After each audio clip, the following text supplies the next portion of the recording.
جناب موسیٰ علیہ السلام کی امت کی وہ خواتین جو بنی اسرائیل سے تھیں ان کے پاس جاتے، منتیں سماجت کرتے کہ تم اپنے منہ کی کولی ہمارے منہ میں ڈالو، یعنی یہ انتہائی ذلیل کرنے کا ان کے لیے بندوبست تھا کہ یہ ان کے منہ سے نکلنے والا پانی، کوئی بھی آدمی اپنے منہ سے نکلنے والا پانی اپنے لیے بھی پسند نہیں کرتا، ایک بار نکل جائے پھر واپس لے جانا اپنا پانی مشکل ہو جاتا ہے۔ یہ ان کو ذلیل کرنا اور ان کے اندر جتنی تکبر غرور کی ساری عادتیں تھیں ان کو ملیا میٹ کرنے کا اللہ تعالیٰ نے انتظام فرما دیا کہ وہ رب چاہے جب کسی کو پکڑتا ہے تو وہ اس کو کس طرح عذاب اور ذلیل کرتا ہے۔ یہ سارے عذاب ان پر جب ہو گئے، اب اللہ فرماتا ہے کہ یہ ہم نے کیوں کیا، فاستکبروا وکانوا قوما مجرمین، کہ انہوں نے تکبر کیا اور وہ مجرم قوم تھی، کہ موسیٰ علیہ السلام کے ساتھ تکبر کرتے رہے۔ اس تکبر کی سزا میں انہیں یہ سارا معاملہ ان کے ساتھ کرنا پڑا۔ وَلَمَّا وَاقَعَ عَلَيْهِمُ الرِّجْزُ، اور جب بھی ان پر عذاب آ پڑتا تو پھر موسیٰ علیہ السلام سے دعا کے لیے کہتے۔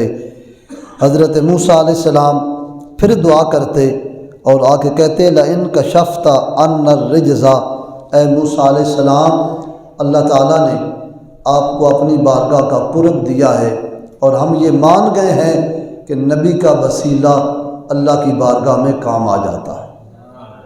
یہ قرآن شریف کا یہ جملہ لَإِن كَشَفْتَ عَنَّا الرِّجْزَ، اس کا سادہ معنی یہ بنتا ہے کہ قوم فرعون سمیت سب نے کہا کہ آج ہمیں یہ سمجھ آ گئی اگر کامیابی ملتی ہے تو اللہ کی بارگاہ سے آیا ہوا عذاب ختم اگر ہو سکتا ہے اور کوئی طریقہ نہیں نبی کے وسیلے کے بغیر۔ اے موسیٰ ہم تمہارا وسیلہ، تمہیں وسیلہ ہم بناتے ہیں اور تمہارے لیے تمہاری نبوت وسیلہ ہے، اور رب کی بارگاہ میں ہمارے لیے دعا کرو۔ تو موسیٰ علیہ السلام دعا کرتے، ان پر آنے والا عذاب ٹل جاتا۔ یہ سلسلہ کوئی 6-7 مہینے چلتا رہا۔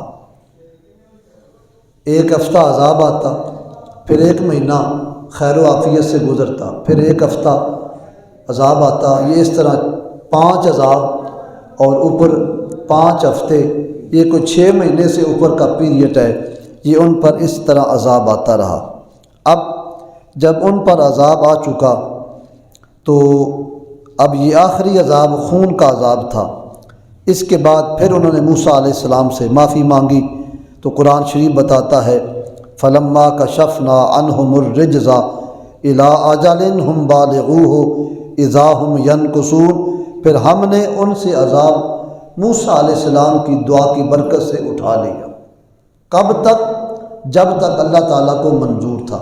اب وہ عذاب جو 5 عذاب تھے وہ عذاب ختم ہو گئے۔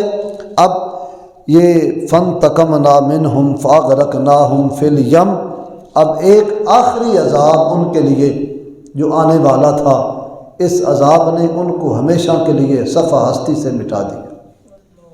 ایک عذاب کیسا تھا؟ موسیٰ علیہ السلام کو اجازت مل گئی کہ یہاں سے آپ ہجرت فرما جائیں، فلاں رات آپ یہاں سے چلے، محرم شریف کا مہینہ ہے، آپ نکل جائیں یہاں سے، لیکن نکلنا رات کی تاریکی میں ہے۔ اب پتہ نہیں اس میں کتنے راز ہوں گے۔ یہ مہینہ جمادی الثانی کا ہے، موسیٰ علیہ السلام مصر سے رات کو نکلے ہیں اور محمد مصطفیٰ مکے سے رات کو نکلے ہیں۔ ہجرت کی رات حضور جان عالم بھی رات کو نکلے تھے، نہ جانے رات میں کیا برکتیں یکسوئی اللہ نے رحمتوں کا نزول کر دیا ہے۔ اے موسیٰ علیہ السلام اپنی قوم کو بلاؤ، ساری قوم کو بلایا، فرمایا تیار ہو جاؤ، اپنے سامان جو قیمتی اشیاء ہیں ان کو جمع کر لو، فلاں رات ہم نے نکلنا ہے، لیکن خبردار کسی کو مطلع نہ کیا جائے۔ اچھا، وہ بنی اسرائیل کی عورتیں جن کو انہوں نے پابند سلاسل کر رکھا تھا، وہ اولاد یعقوب کا خاندان سے آگے خاندان، آپ کی پشت سے آگے پشت میں آنے والے وہ افراد اور وہ 6 لاکھ افراد جنہوں نے موسیٰ علیہ السلام کا کلمہ پڑھ رکھا تھا، یہ سب کو بلایا اور باخبر کیا کہ ہم فلاں رات کو اتنے بجے اس شہر سے ہجرت کر کے کدھر جائیں گے؟ فرمایا وہ طور سینا جو مکہ مکرمہ اور مصر کے درمیان میں وادی سینا ہے، ہم نے اس طرف ہجرت کر کے جانا ہے۔ موسیٰ جی اس راستے میں دریا بھی آتا ہے، فرمایا دریا کو پار کرنے کا طریقہ بھی آتا ہے، گھبراؤ نہیں، میرے ساتھ تیار ہو جاؤ۔ اچھا، عورتوں نے جو بنی اسرائیل کی عورتیں تھیں وہ فرعونی عورتوں کے پاس گئی، کہنے لگی ہمیں زیور چاہیے، ہم نے ایک خوشی مسرت کے موقع پر پہنچنا ہے اور آپ ہمیں زیور دو۔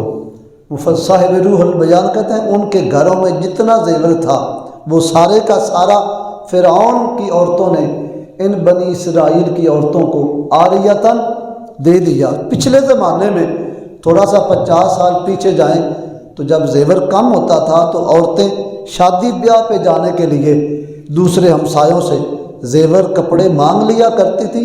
ایمانداری دیانتداری عروج پہ تھی اور دینے والا ایک لمحے کے لیے بھی نہیں سوچتا تھا کہ میرا زیور یہ لے جائے تو واپس نہیں کرے گا، سوال ہی پیدا نہیں ہوتا۔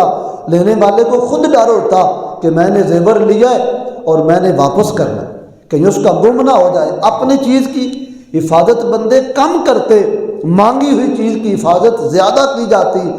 آج ماحول بدل گیا، ایمان کمزور ہو گئے، لوگوں کے دلوں میں مختلف قسم کی بیماریاں آ گئیں اور جس کی وجہ سے امانت داری کا جو سلسلہ ہے وہ بہت قلیل ہو گیا۔ امانت لیتے ہوئے بھی نہیں سوچتے، پھر جب مل جائے تو واپسی کا تو خیال ہی کوئی نہیں، وہ جب مانگے گا تو دے لیں گے، کون سی کالی پئی ہے جی، یہی ہمارا مزاج ہے۔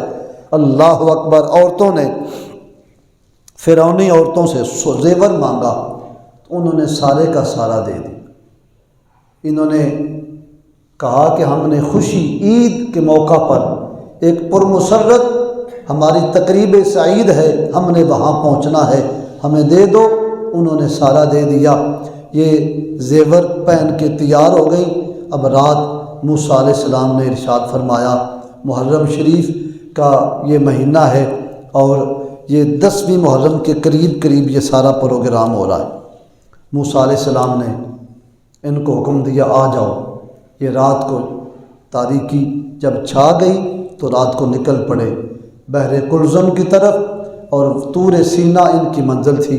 اور جب یہ بحر کلزم، یہ کلزم ایک شہر کا نام ہے، ایک وادی ہے جو مکہ اور مصر کے بالکل درمیان ہے، اس کے پاس سے گزرنے والا دریا، اس کو بحر کلزم کہہ دیا گیا۔ اور اس کے قریب پہنچے تو صبح تڑکے کا جو نماز چاشت اور چاشت کے وقت یہ وہاں پہنچ رہے تھے۔ ادھر فرعونی بادشاہوں اور فرعونیوں کو پتہ چلا کہ موسیٰ علیہ السلام 6 لاکھ بندوں کے ساتھ رات کی تاریکی میں یہاں سے ہجرت کر گئے ہیں، تو انہوں نے تعاقب کرنے کے لیے راستے سے نشان قدم تلاش کیے، اور جس طرف وہ نشان قدم جا رہے تھے یہ 12 لاکھ کی فوج لے کے جناب موسیٰ علیہ السلام کے پیچھے یہ تعاقب کرنے کے لیے فرعون بنفس نفیس خود اس میں شریک ہو کے موسیٰ علیہ السلام کے پیچھے دوڑا۔ وہ پیدل تھے، یہ سواریوں پر تھے، تیز ترین شاہی سواریاں ان کے پاس تھیں، ان پر چڑھ گئے، دوڑے پیچھے، اور اتنے میں قوم حضرت موسیٰ علیہ السلام سمیت بحر کلزم کے کنارے پہ پہنچ چکے۔ اب قوم نے پیچھے مڑ کے دیکھا تو لشکر 12 لاکھ کا اور بڑی سپیڈ کے ساتھ آ رہا ہے۔ قوم نے کہا موسیٰ اب مارے گئے۔ آگے تیز طوفان دریا،